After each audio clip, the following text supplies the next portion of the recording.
Taorian'ny fitetezam-paritra nataon'ny kandida larina fatimy amby telopolo Orlando Robemanana teto Antananarivo dia ny faritry Sofia indray no nanazavany ireo viana hitondran'ny firenena. Sogadina tamin'izany ny fampandrosoana ny faritra sy ny komuna tsirairay ary hananjara ny faritry Sofia.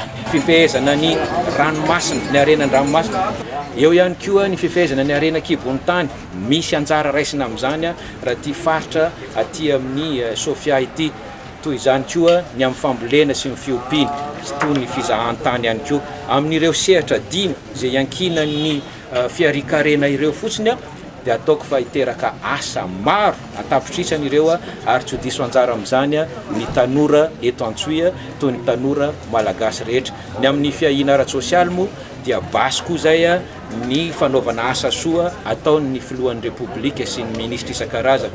Nisy ny diabe namakivaky ny tanàna Antsohiha nataon'ny kandida larina fatimy amby telopolo Orlando Robemanana hiazo ny fahatroboen'ny délégation naorin'izao fampilezan-kevitra eto Sofia izao.